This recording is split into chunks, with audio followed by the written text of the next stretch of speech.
নমস্কার। পাঁচমিশালির আজকের পর্বে সকলকে স্বাগত। আজকের বিষয়, দেশে কি ফিরে এলো মোদি ম্যাজিক? 2024-এর লোকসভা নির্বাচনে বিজেপির আসন কমে যায়। একক সংখ্যাগরিষ্ঠতা তারা পায়নি।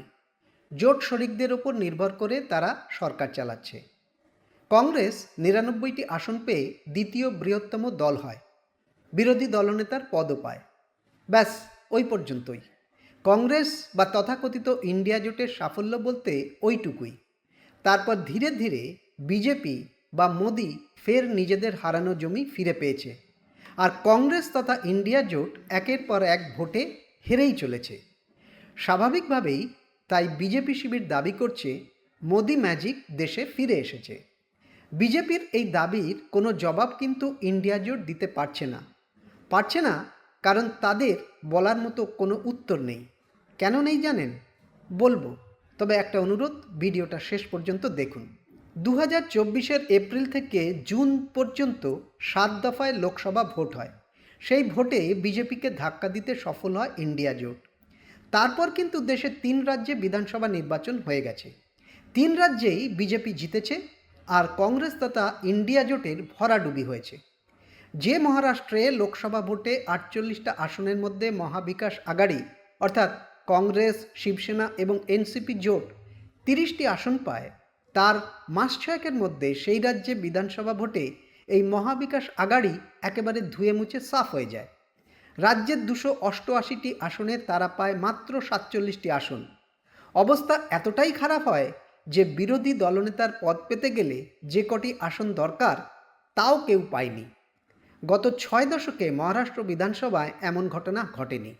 যেমন এ রাজ্যে বিধানসভায় এখন বামেদের একজন প্রতিনিধিও নেই। স্বাধীনতার পর এমনটা হয়নি। কেন এমন হলো, কিভাবে হলো তা নিয়ে অন্যদিন কথা বলা যাবে।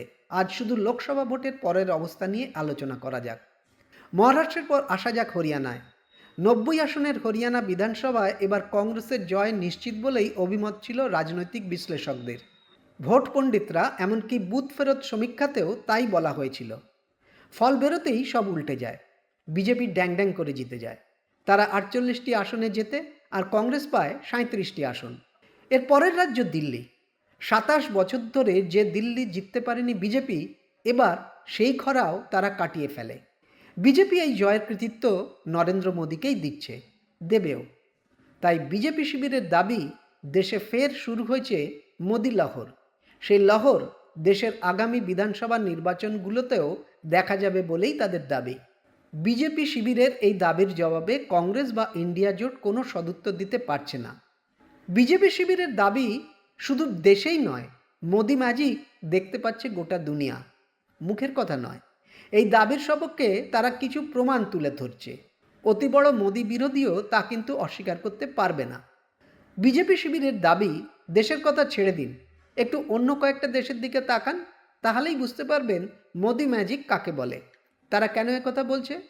ধরুন গ্রেট ব্রিটেন। 2014 সাল থেকে 2024-এর মধ্যে এই দেশে কতবার পালাবদল হয়েছে? এই 10 বছরে সে দেশে প্রধানমন্ত্রী হয়েছেন মোট 6 জন। 2010 থেকে 2016 ব্রিটেনের প্রধানমন্ত্রী ডেভিড ক্যামেরন। 2016 থেকে 2019 প্রধানমন্ত্রীর পদে ছিলেন থেরেসা মে। 2019 থেকে 2022 ক্ষমতায় আসেন বরিস জনসন। 2022 সালে লিজ ট্রুস, সে বছরই ওই পদে বসেন ঋষি সুনাক। প্রধানমন্ত্রীর পদে ছিলেন 2024 পর্যন্ত। তার মেয়াদও বেশি দিন ছিল না। 2024-এ সে দেশের প্রধানমন্ত্রী হলেন কিয়ার স্টারমার। এবার আসা যাক বিশ্বের মহাশক্তিধর রাষ্ট্র আমেরিকার কথায়। সেখানে ব্রিটেনের মতো এত ঘন ঘন রাষ্ট্রপ্রধানের পদে বদল না হলেও ক্ষমতার আদবদল হয়েছে। 2014 থেকে 2025 এই সময়ের মধ্যে সে দেশে 4 জন প্রেসিডেন্ট পদে বসেছেন। 2014-এ বারাক ওবামা, 2017-এ ডোনাল্ড ট্রাম্প, 2021-এ জো বাইডেন এবং 2025-এ ফের ডোনাল্ড ট্রাম্প। অর্থাৎ এককভাবে কেউই নিজের ক্ষমতা ধরে রাখতে পারেননি। এবার জাপানের দিকে তাকিয়ে দেখা যাক। 2012 থেকে 2024 এই 12 বছরে সে দেশে রাষ্ট্রপ্রধানের পদে বসেছেন মোট 4 জন। হ্যাঁ, তার মধ্যে শিনজো আবে 3 বার প্রধানমন্ত্রী পদে বসেছেন। 2020 থেকে 2021 পর্যন্ত সুগা ইয়োশিহিদে, ফুমিও কিশিদা 2 দফায় জাপানের প্রধানমন্ত্রী পদে ছিলেন, অর্থাৎ 2021 থেকে 2024 পর্যন্ত। 2024 অক্টোবরে এই পদে বসেন শিগেরু ইশিবা, অর্থাৎ সে দেশেও ক্ষমতার বদল হয়েছে। এই তালিকা তুলে ধরছে বিজেপি শিবির, তা নিয়ে প্রচারও করছে তারা। তার সঙ্গে তারা এই দাবি করতে শুরু করেছে, বিশ্বের বিভিন্ন দেশে ক্ষমতার পরিবর্তন হলেও আমাদের দেশে 2014 সাল থেকে নিজের ক্ষমতা ধরে রেখেছেন নরেন্দ্র মোদী। শুধু বিজেপির প্রচার নয়, ইতালির প্রধানমন্ত্রী জর্জিয়া মেলোনি প্রকাশ্যেই আর্জেন্টিনার প্রেসিডেন্ট জেভিয়ার জেরার্ডো মিলেই, ডোনাল্ড ট্রাম্প এবং নরেন্দ্র মোদীকে নিয়ে এক আসনে বসিয়েছেন। মেলোনি বলছেন, তাঁরা চারজন যখনই আলোচনায় বসেন তখনই বামপন্থীরা অভিযোগ তোলেন গণতান্ত্রিক ব্যবস্থা নাকি বিপন্ন। তাদের কটাক্ষ করতেও ছাড়েননি তিনি বলছেন, তারা যতই সমালোচনা করুক, মানুষ কিন্তু আমাদেরই ভোট দেন। একই কথা কি নরেন্দ্র মোদীর গলাতেও শোনা যায় না?